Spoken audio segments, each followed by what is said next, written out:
and welcome to Win Over Depression. I am your host, Tamara Trotter.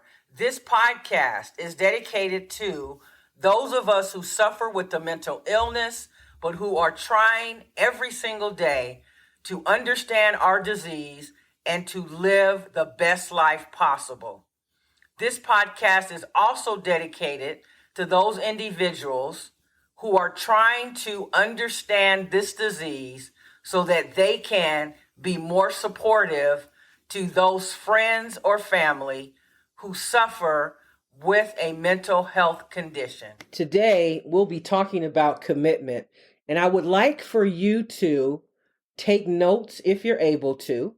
And as I am sharing this episode, I would like you to think about the commitments that you have made in your life, and I would like for you to complete a self-evaluation, which basically means to weigh in or think about whether or not you are living up to that commitment.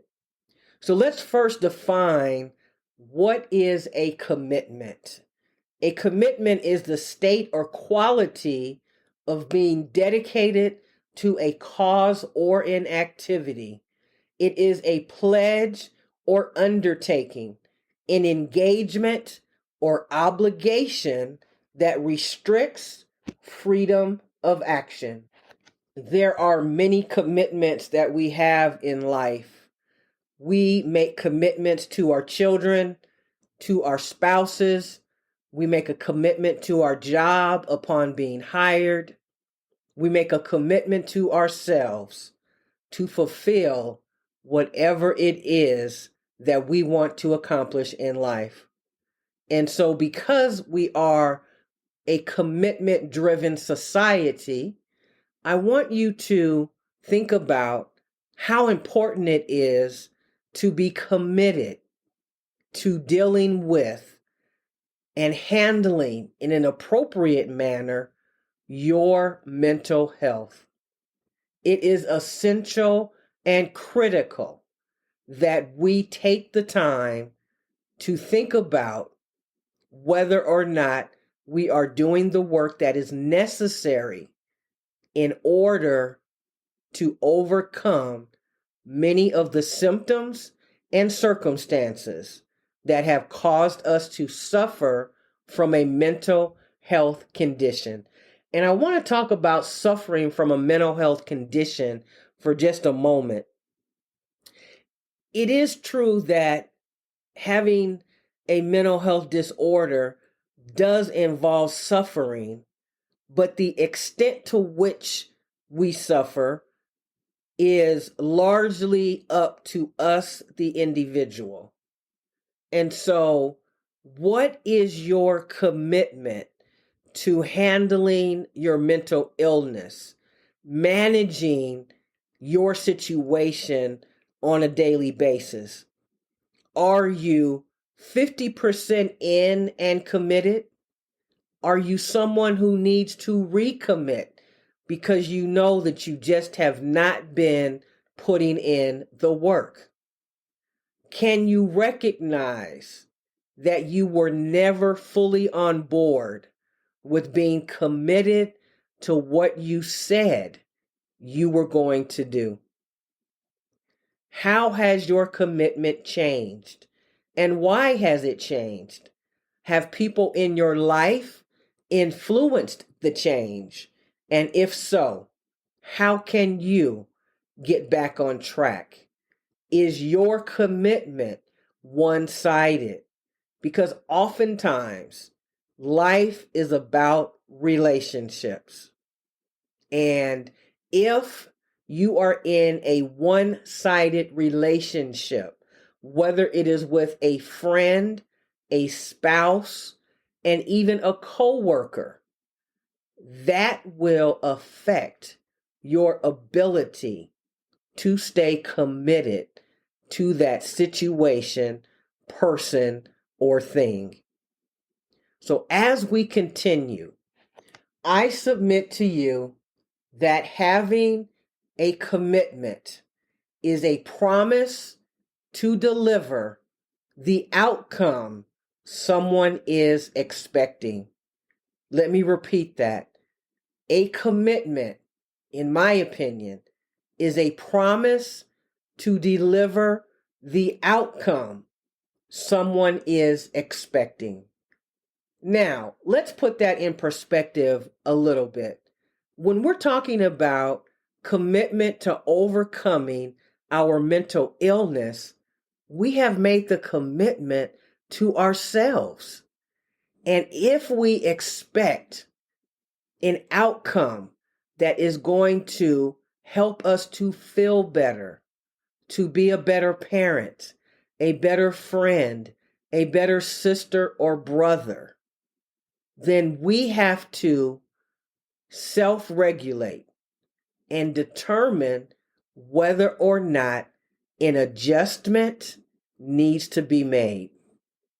When we make a commitment, there is something that is expected on the other end. And so you know that I am very transparent with my listeners. So I am actually sick, and I have been diagnosed and tested positive for COVID for the first time in my life. And for the last 3 days, I have been in bed. But in January of this year, 2023, I made a personal commitment to this podcast, Win Over Depression. And that commitment was that every Friday that I would drop a new episode. And I have lived up to that commitment the entire year up until now, except for 2 occasions when I had to upload the episode on a Saturday morning because I was having technical difficulty. So we always give room for human error. And so even though I'm not feeling well, I made the commitment that without fail, I owe this episode to my listeners. It is 11:38 p.m. Pacific Standard Time.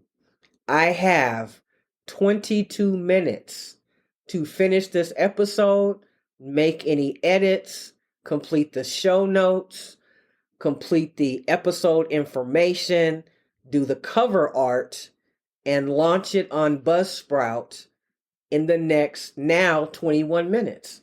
That's what commitment looks like. That's what it feels like. So, yes, I am doing it at the last minute because I just was not up to it because I'm not feeling well.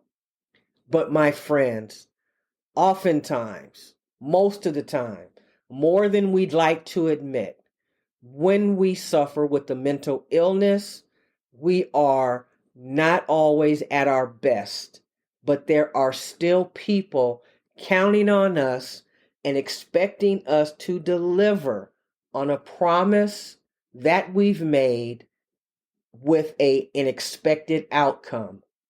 And so I am not expecting you to be me, but what I'm saying is I want you to think about the commitments you've made in your life and how many of them are you truly living up to. In society, we tend to be overcommitted. It is almost an addiction. The truth is, our jobs, our employers expect way too much, and we continue to do the work because we need our job. We don't know what will happen if we say we're not able to keep up. And so we continue to allow other people to add more and more to our plate. I am telling you that there is nothing wrong with you speaking up about not being able to deliver on every single promise that you've made. But guess what? That means before you commit, you need to find out what is expected, what the outcome looks like, and what your specific responsibility is. Because in order for you to maintain a commitment of any type, you have to decide how important it is in your life. So, my question is, how important is it to you to improve your mental health? How important is it to you to practice self-care? How important is it to you to finally stand up for yourself and start saying no? Remember this year, I talked about that I would spend more time sharing information about myself. So I am a Gallup certified coach. And what that means is my responsibility and commitment to the people that I coach is to help them to see their potential and the natural strengths and talents that they are equipped with, and how to leverage those talents to get their work done, to feel better, to be less stressed, and to be able to relax and enjoy your life. So, to me, if I cannot be 100% committed to what I say that I'm going to do, then I really don't want to do it. However, there have been many times when I have been over committed. And so that is no one's fault but my own. But I have learned to say no and to take several items off of my plate, mainly desserts. Just kidding. So think about your commitments and whether or not you need to recommit, recognize if you were never fully on board. Has your commitment to a certain project, to something that you wanted to do at your house, has that changed? And if so, then do something different. Sometimes we want to stick to what we've committed to because we are afraid to feel as if we have failed. And so that means that there are many projects that are not completed because we have taken on too many. So also, when we talk about commitment, there are a few other things I wanted to share. The first is your personal space in your home has a direct correlation to whether or not your mental health is at bay or you are sinking into an episode of depression. And I know when I am about to experience an episode of depression because the area in my personal space at home looks cluttered. So it is very true that when we have a cluttered space, it's very difficult for us to focus and concentrate. And therefore, we all know, and if you don't, I'll share it with you, that many of the side effects of depression is not being able to concentrate. So what I would like for you to consider doing, and I don't expect you to clean up your entire house in 2 days. That would not be a commitment that you can keep. So what I would ask is that you look around and ensure that you have at least 1 or 2 areas in your home that are clutter free. And you will be able to see a lifting of the inability to concentrate and you being able to focus much better. So again, are you committed to your mental health and getting better, are there some commitments that you've made that you need to make changes in? And so when we think about change, change is difficult for a lot of people, and not just those who suffer with the mental illness. Nobody really likes change because it's new. People don't know what to expect, and they are afraid of what is unknown to them. That is a natural human behavior. However, when you decide that you are going to take a look at your commitments, you have the right to make changes. Now, does that mean that you may have to disappoint a few people? Absolutely, because your mental health depends on it. And your friends or whoever it might be should understand that you need to practice self-care. So I encourage you to not be afraid of change, because change is absolutely predictable, because there are millions of changes every single day. There is a book called Who Moved My Cheese? And if you're not someone who likes to necessarily read a book, I encourage you to get the audiobook version of Who Moved My Cheese. And that is going to help you when it comes to accepting change. Because change is the one thing that you can count on in life. So, the more adaptable and resilient you become, the easier change will be in your life. I never want to end my podcast without thanking you so very much for listening. There are some things that I would love for you to consider doing for me. The first one is, when you have listened to any of the 80 plus podcast episodes of Win Over Depression, would you kindly consider leaving a comment? Let me know how a particular episode resonated with you. The more comments that I have, the more growth I will experience in the podcast. And it is growing, but I would encourage you to talk about how this podcast has helped you. Several people have reached out to me to tell me personally, but if you would be so kind as to leave a comment, I would really appreciate it. Remember, you can reach me on Pinterest at TT Mental Health Expert.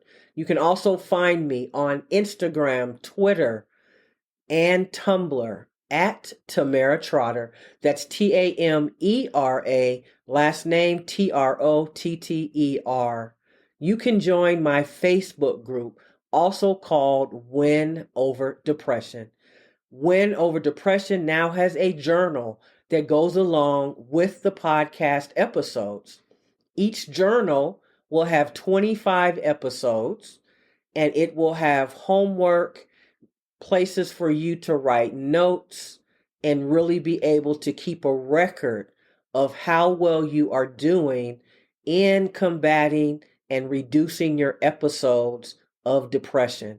In addition, this journal will also give you the opportunity to have in front of you proof of your journey and proof that you are making strides. One of my episodes, we talked about how important it is to celebrate every single win that you have experienced, no matter how small you believe it is. If you have gone from 2 episodes of depression per month to 1 episode, that is a 50% improvement. You can go to my website, winoverdepression.org, go to the tab that says products, and you will be able to make the purchase of your journal there. If you would like to reach me personally, You can reach me at Tamera, Tamera, at winoverdepression.org. Stay in the game of life. Remember, giving up is never an option. You are important. Your life is worth living. If you are listening to this podcast and it's late at night and you're feeling down, I encourage you to go back and listen to many of my episodes. I have several on why you should not commit suicide, as well as why suicide may come into your mind in the middle of the night. Don't take your life. Please call 911 or call an accountability coach. I would love for you to know how important you are. I care about you, and I will see you next time on Win Over Depression. Take care.